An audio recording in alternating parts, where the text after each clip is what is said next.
Hoje, 21 de junho, quero começar de uma forma diferente. Hoje reservei esse dia para testemunhar aquilo que o Senhor fez na minha vida. Eu fui noiva por 3 vezes e por 3 vezes vi os meus sonhos se desfazerem praticamente ao pé do altar. E cada vez que eu ouvia a palavra "não dá mais para ficarmos juntos", ela vinha acompanhada de alguma explicação relacionada ao ministério.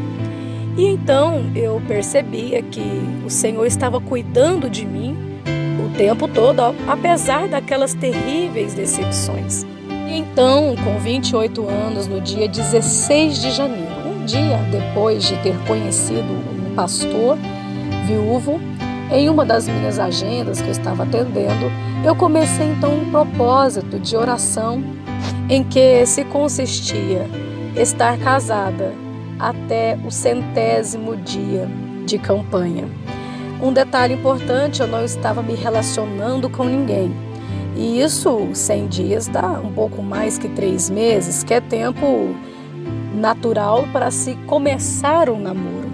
E no meu propósito, não, eu já deveria estar casada. Irmãos, eu confiei tanto no Senhor e foi uma entrega tão maravilhosa que às vezes eu olho para trás e até eu mesmo fico admirada de pensar como eu tive coragem de fazer uma proposta daquela para os céus. E os dias foram passando, eu fui orando e numa determinada semana, numa segunda-feira, eu falei para o meu pai assim: "Pai, essa semana o pastor Verlane vai vir me pedir em casamento."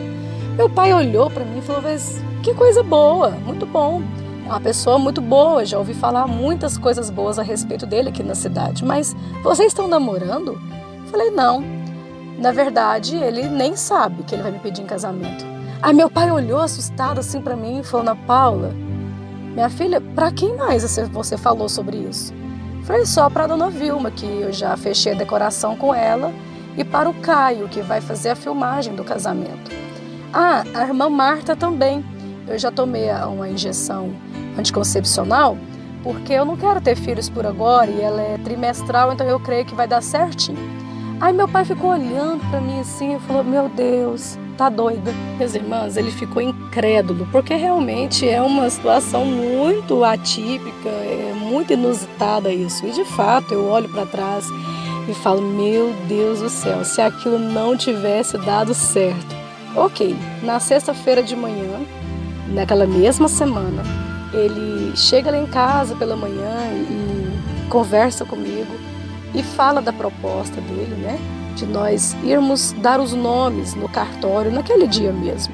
E então nós fomos na cidade de Palmeiras de Goiás, que é uma cidade ao lado, 25 quilômetros daqui, para poder abrir então esse edital de proclamas. Mas no caminho ele passou por uma grande prova também. E eu quero pontuar essa parte do testemunho porque foi muito importante para que ele também tivesse certeza do que ele estava fazendo. Porque para mim estava acontecendo tudo conforme o meu propósito que eu havia feito com o Senhor, então eu não tinha dúvida nenhuma. Mas essa certeza também precisava enraizar no coração dele. E por mais que naquele momento ela tenha sido assim terrível, mas hoje eu vejo que foi necessária. E eu estava ali no banco do passageiro, celebrando vitória, agradecendo a Deus, né, em espírito, muito feliz, caminhando para o cartório. E ao mesmo tempo ele estava com uma pessoa no telefone. E essa pessoa dizendo horrores a meu respeito, coisas absurdas a respeito da minha vida passada, que eram mentira. Enfim, colocando como se eu fosse a pior mulher da região para se casar com ele. E ele ouviu tudo aquilo calado, só respondeu sim, não, ok, e já encerrou a ligação e orou em espírito. Tudo isso estou contando para vocês, meus irmãos. Ele me contou meses depois de casado, porque eu nem me dei conta dessa situação dentro do CAD. Tão feliz que eu estava, eu nem percebi. E ele fez uma oração para o Senhor parecida com aquela que o rei Ezequias fez. Pai, a minha vida toda eu andei em retidão com o Senhor. Eu fui fiel. O Senhor conhece a minha conduta. O Senhor conhece a minha fidelidade. Então, assim como o Senhor conhece o meu caminho, o Senhor conhece também a vida dessa mulher. Eu não a conheço, o Senhor conhece, mas eu estou confiando no Senhor. Se ela não é a pessoa que o Senhor tem para mim, se tudo isso que eu ouvi procede, for verdade, for um aviso do Senhor para eu não me casar com ela, não deixe que as coisas dê certo hoje. Mas se for da vontade do Senhor, que o Senhor faça o sobrenatural e que eu saia de lá com o agendamento do meu casamento. Ok. E chegamos na porta do cartório, já passava das 17 horas. E eu não sei se na sua cidade também é assim, mas nessa época e nessa cidade, o expediente encerrava às 17 e, consequentemente, fecha o sistema, não dá mais para fazer nada, fica para o outro dia. E chegando lá, ele nem desceu do carro, ele disse, vai lá e vê o que acontece, vê se vai dar certo. E quando eu desci do carro, eu olhei para ele estava chorando copiosamente. E eu achando que aquilo era emoção, né? Nem me tocando da crise interior que ele estava, da batalha interna que ele estava travando. E cheguei no cartório, expliquei para a moça, ela falou, olha, infelizmente nosso expediente aqui já encerrou, mas só na segunda-feira. Eu falei, ok. E quando eu estava chegando no carro, que eu coloquei a mão na maçaneta da porta para entrar dentro do carro, para explicar para ele que havia ficado para segunda-feira, ele acenou para mim, apontando para a moça, de que ela estava me chamando lá na porta para voltar lá. E eu voltei lá e fui ver o que ela queria. Ela falou, olha, tá tudo certo aí o documento? Eu falei, tá, a lista de documentação tá tudo aqui. Ela falou, então faz o seguinte, vamos abrir esse edital hoje? E eu falei, ok. E fui lá no carro e falei, olha, ela tá te chamando para você ir lá assinar o papel. Ele, vai dar certo? Eu falei, vai. E então ele enxugou as suas lágrimas, e já, o semblante dele já era outro, e ele naquela alegria, e desceu do carro feliz, e eu sem entender nada, né? Eu pensando, meu Deus, esse homem tá mais emocionado do que eu. Assinamos os editais de proclamas, voltamos para a nossa cidade. Cheguei em casa, falei, pai, esse pedido de casamento vai ser um pouco diferente. Ele não vai pedir a minha mão, ele vai te convidar para a cerimônia. Aí meu pai ficou assim sem entender, né? Ele, como assim? Aí ele falou, né, conversou com meu pai e mostrou o papelzinho do agendamento para que dia tinha ficado o casamento no civil. Meu pai achou aquilo maravilhoso e celebramos e foi uma festa.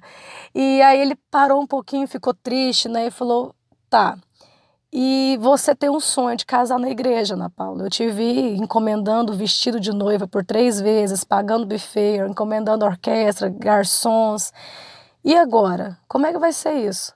Assim, casando tão depressa, eu não tenho condições. Meu pai pastoreava uma igreja nessa época e vivia de cesta básicas. A gente estava passando por uma situação financeira terrível. E eu falei, pai, o mais difícil foi o marido, o Senhor já mandou. Essa provisão financeira é de menos. E eu continuei orando. Quando esse pedido de casamento chegou, eu estava com 79 dias de oração.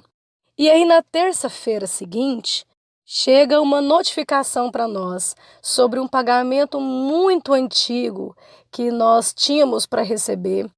E na minha conta caiu nada mais, nada menos do que R$ 51.000. É claro que a gente também tem que ser consciente com as coisas. Eu sabia que a empresa tinha muitas dívidas, que nós tínhamos muitos compromissos a cumprir. O que eu fiz? Peguei o necessário que eu precisaria e fiz a minha cerimônia. Meu pai, quando ele viu aquele dinheiro que já tinha dado por perdido, ele falou, Ana Paula, eu nem me atrevo a pegar nesse dinheiro, porque eu sei que esse Deus mandou para você fazer sua festa. Usa conforme a sua necessidade, conforme o seu sonho. E aí eu usei somente o necessário. A decoração da igreja foi eu que fiz, eu só aluguei as coisas. O convite eu fiz tudo à mão, fiz questão de fazer tudo aquele estilo faça você mesmo, até para curtir o momento e também para economizar. Os garçons da festa foram os irmãos da igreja, as cozinheiras foram as cozinheiras da igreja, o galpão, as mesas, tudo foi da igreja, então, da que meu esposo congregava. Eles nos abençoaram, assim, tremendamente. Os refrigerantes nós ganhamos. Foi coisa assim, irmãos, que não dá para descrever. O meu casamento foi simples. Não foi aquela coisa sofisticada, embora eu tivesse recursos para isso. Mas até hoje, as pessoas dizem, olha, eu já fui muito casamento lindo.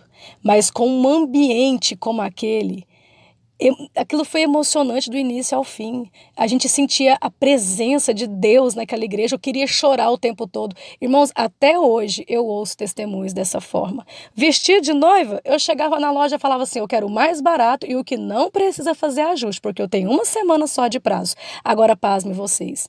No dia 21 de junho era o dia que encerrava os 100 dias de oração.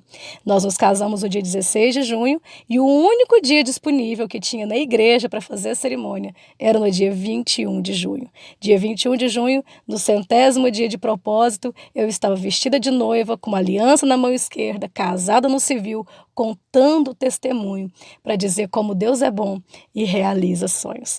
Hoje nós já estamos com 7 anos de casado, temos 3 filhos, estamos aqui à frente de uma grande obra e vivendo o melhor de Deus na terra. Mas eu quero dizer para você, cada vez que eu passava por uma decepção, eu pensava, não tem mais jeito para mim. Mas Deus me surpreendeu dizendo que tem jeito sim, e do jeito dele, no tempo dele, é muito melhor. É claro que como qualquer outro casamento, a gente também tem as dificuldades, adversidades, mas o propósito de permanecer junto e seguir até o fim é maior e Deus tem nos dado graça. Que Deus abençoe vocês, fique na paz do Senhor e até amanhã.